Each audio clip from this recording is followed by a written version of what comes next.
apa-apa dengan Israel saja. Apalagi ribut-ribut bab nasab, sudah Masya Allah. Ya Allah, ini di belakangnya tentu ada jeragan-jeragan yang lawang. Ini ya sedikit saja saya. Mestinya wong ini sejak dulu dari para muassis, dari Syekh Nawawi Al-Bantani, dari Syekhona Khalil, dari Mbah Hasyim Asy'ari, itu dikelilingi para habaib, para pejabat. Habib yang benar loh ya. Karena Habib itu ya ada yang benar dan tidak benar itu loh ya. Ya kalau yang kita mau yang tidak benar ini. Gitu. Semua jenis kabilah manusia ada yang benar, ada yang tidak benar. Nah gitu. Ya yang kalau mau dakwah dan yang tidak benar, jangan terus digebiak uyah. Semua dikeprui kabeh. Hilang khazanah kita. Kalau ada yang mengatakan tidak ada yang menyebutkan kitab-kitab kuno yang sezaman. Loh memang pada zaman itu Hadramaut itu memang apa? Sedang dilanda suatu situasi termasuk keadaan para penduduknya itu semacam nomaden, berpindah-pindah dari satu tempat ke satu tempat. Jadi sejarah itu tidak kepikir. Jadi tidak ada ahli sejarah waktu itu yang nyatet tokoh ini, ulama ini, tidak ada. Abad ke-5, abad ke-6 tidak ada. Baru muncul awal abad ke-7, baru muncul ahli sejarah. Kelima kan tidak ada sejarah. Apa tidak ada orang besar? Ada, tapi pewarisnya yaitu tadi min ahlil badawa, orang-orang badui, orang-orang desa, orang-orang gunung, orang yang selalu berpindah-pindah dari satu tempat. Jadi sehingga ini tercecer. Banyak sebetulnya tarikh sejarah yang hilang. Jadi termasuk pada abad ke-5, ke-6, awal-awal abad ke-7. Ya. Hadramaut, ini kan asal usul dari Hadramaut. Itu memang tidak ada. Lah kalau kamu minta kitab sezaman, ya tidak ada. Lah kok minta? Mungkin dia tidak tahu. Jadi yang nantang-nantang minta kitab sezaman mungkin dia tidak tahu atau bodoh. Kalau zaman itu memang tidak ada sejarah. Artinya sejarahnya tidak tertulis dengan baik. Bahkan waktu itu Hadramaut itu masuk ke wilayah Arabia. Mamlaka Arabia lah katakan, negara Arab. Jadi tidak ada semacam yang apa ya secara tertentu. Tidak ada. Baru awal-awal abad ke-7 lahirlah ahli sejarah. Jadi memang tokoh-tokoh saat abad ke-6, ke-5 itu tidak tertulis. Lalu minta apa? Tidak ada memang. Lah kalau yang nantang-nantang suruh bawa kitab yang ada pada zaman itu, pertanyaannya, kamu itu orang pintar apa orang bodoh? Berarti ngelencermu kurang adoh. Ya, ngelencermu, pelesirmu itu kurang jauh. Apa tidak tahu situasi pada abad ke-5, ke-6 itu? Situasi ini, kok minta-minta? Ya cukup. Apalagi kalau masalah nasab itu sebetulnya ya, yang sudah masyhur dan fikih-fikih kita itu cukup istifad syuhra wal istifadah. Kalau tokoh-tokoh masyarakat sudah masyhur di situ, mengakui sampai beliau-beliau itu wafat, ya, wafat tidak ada yang ingkar, tidak ada yang menolak lah, tidak ada. Loh, kalau namanya menolak ya ada orang, tapi nolaknya itu bener apa bohong-bohongan? Nolaknya itu nolak yang batil karena godop-godopan, karena benci-bencian, karena tidak berdasar ilmu, ya itu banyak.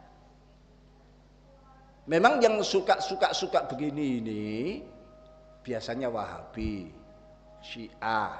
Lah, muridnya Albani itu namanya Syukri Murad, Murad Syukri apa Syukri Murad. Itu juga, dan itu yang banyak dipakai di Indonesia ini, ditiru-tiru itu, nolak nasab-nasab. Loh, ini adzan ya. Saking semangatnya lali. Insyaallah. La ilaha illallah.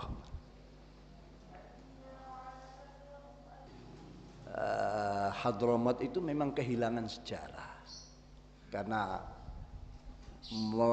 melalui penelitian para ulama-ulama, penduduknya waktu itu ya memang penduduk yang banyak yang minal ya nomaden, yang sering pindah-pindah, yang ada di pinggir-pinggir kota, yang kurang peduli dengan sejarah, dan memang tidak ada, yang munculnya baru itu ya memang tidak ada kitabnya, tapi kan tidak ada satu kitab pun yang membatalkan atau menafikan, tidak ada.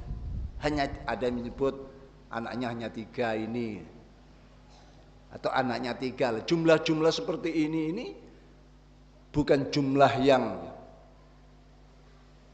tidak bisa ditambah atau dikurangi. Bukan faedah khasar yang mutlak.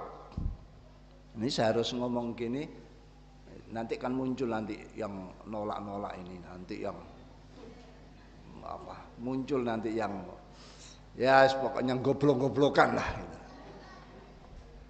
Saya biasa saja, dan ini bukan atas nama saya sebagai Rais Am, atas nama Miftahul Akhyar.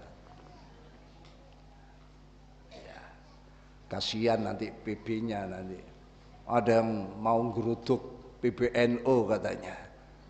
Piro jumlahe wakmu abing geruduk PBNU. Macam-macam lah. Ya itulah orang-orang, ya karena itu anak-anak kita semua, ya kita. Sebenarnya kita ini sayang nih. Ibaratnya anak kita, anak kita gegeran nambah enake tonggo. Seorang yang bijak itu nyeneni anak tonggo apa nyeneni anak dhewe? Anak dhewe, bila perlu diajar. Gitu. Lah, saya ngomong gitu tuh dianggap saya ini mbelani habaib, gak mbelani keluarga Wali Songo. Saya ini juga nek diurus-urus si ono kok jalur-jalur Wali Songo itu masih ada. Ya tetap itu sebagai, tapi kan harus gimana ya? Ya yang berakhlak lah. Kadang-kadang kata-kata akhlak itu dipakai oleh mereka. Tapi isinya apa? Nggih, winginane kan rame setelah saya di Gresik itu. Lah niku mereka ngomong kita harus terima itu sebagai orang tua kita. Pemimpin kita harus sabar. Tapi dalilnya ini yang enggak enak. Ya, wasohibhuma dalam ayat itu wasohibhuma wakullahuma qaulan karima dan sebagainya, ya. Wa in apa itu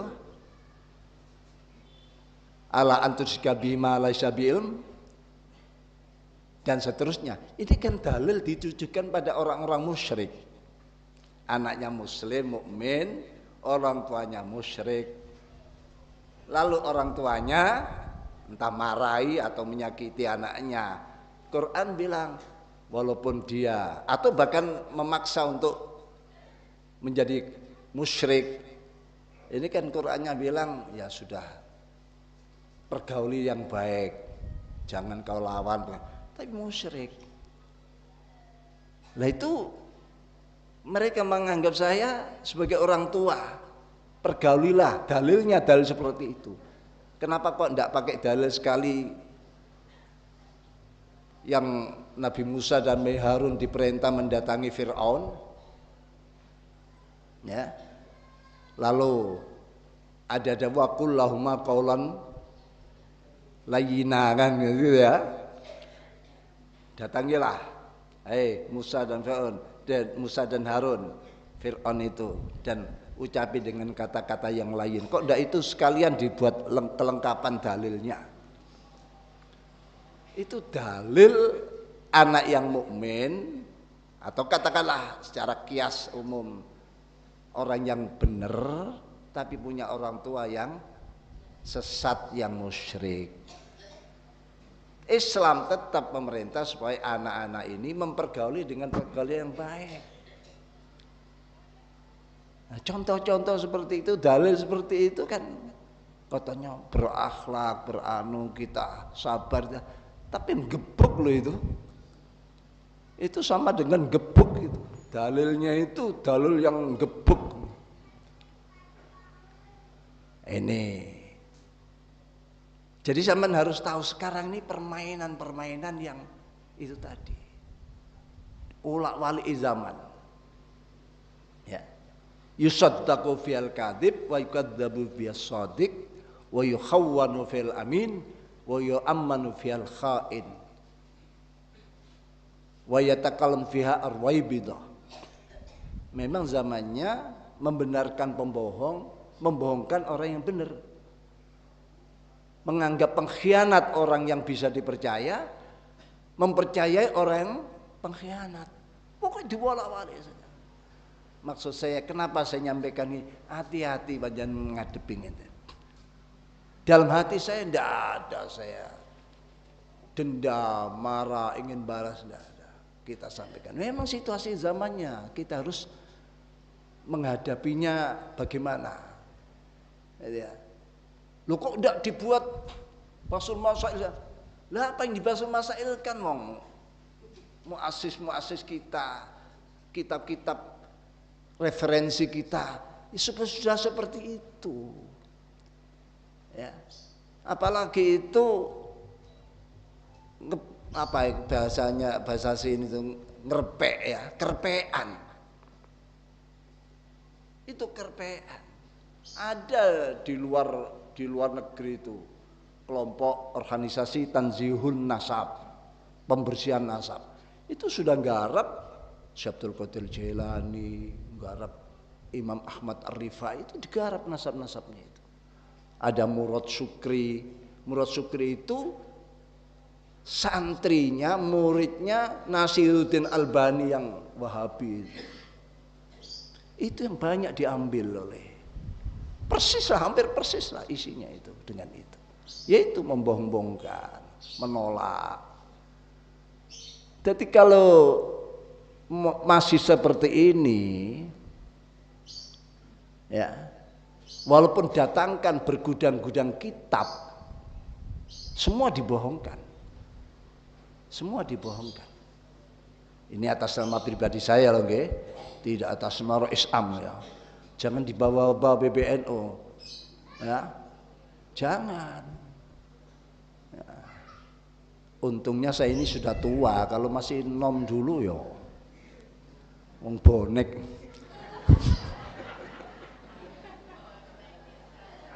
Bonek saya ini, bonek. Selama ini saya tidak pernah mengaku Rois Am. Rois Awam iya. Sampai saya pernah nyupir sendiri itu ke acara Fatayat. Ada yang tahu, loh Rois Am nyupir sendiri. Oh gimana, seperti heran gitu. Kok nyupir sendiri gimana, enggak ada yang. Lah iya, Rois Am saya yang dulu itu hebat-hebat, jagoan kitab ilmunya. Lalu kalau saya disebut-sebut orang apa keistimewaan saya, ya sudah, biar berbeda, saya bisa nyupir gitu saja. Jadi Isam yang bisa nyupir. Nyupir saya bukan hanya antar Surabaya, pernah balapan dengan bis malam itu pernah kok.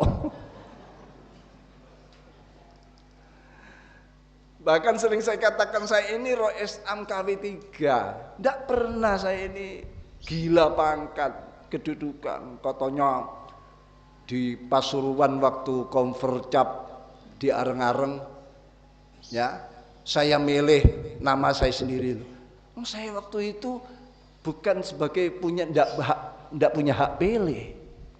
Kalaulah saya ditugaskan oleh PW waktu itu, tentu apa yang seperti tugas. Kalau tidak berarti khianat saya. Wong saya waktu di Probolinggo mau dipilih jadi Rois Suriah Jawa Timur, lari saya itu. Itu saja dicegati oleh Kiai Anwar Mansur, oleh Kiai almarhum Kiai Fawaid, didang-dangi saya tidak boleh. Tidak pernah saya minta jabatan. Kalau saya gila jabatan, ngerangkep dengan NUI akan saya ikat dengan tali kursinya itu. Kan saya lepas. Dan sekarang pun kalau saya diminta turun dari Isam, turun. Kalau tidak menjadi gejolak loh ya. Tapi aturannya kan tugasnya saya itu 5 tahun. Kalau saya turun, melepaskan, tidak dianggap pengkhianat, tidak dianggap lari, tinggal gelanggang, oke lah. Tapi aturannya kan, makanya kemarin mohon maaf, saya itu kan banyak yang bapak-bapak, ibu-ibu mungkin bukrungu enggak ya. Berkali-kali tokoh dari Jakarta ke sini. Maunya saya ini dilamar untuk dicalonkan wapres. Loh, makanya gak ero sampean. Ele-ele ong ini ele-ele ong ini, Masya Allah. Estu yang datang ke tempat saya itu orang-orang.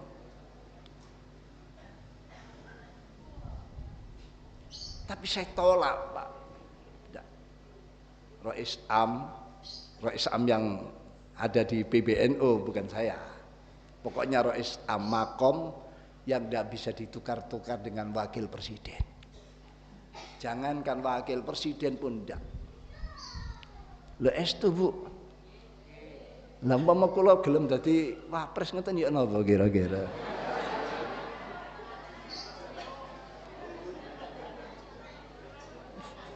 Buyar ngajine.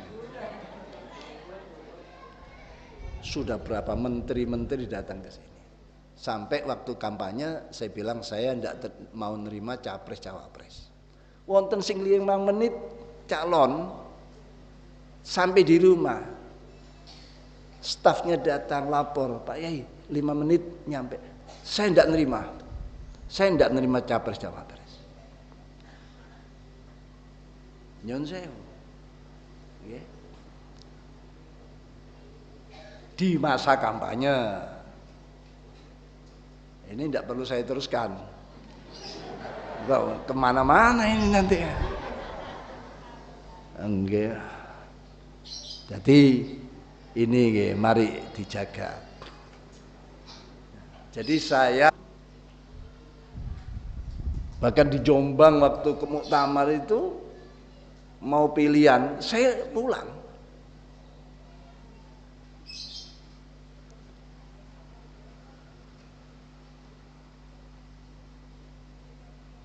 Ini ya cuma cerita titik sekaligus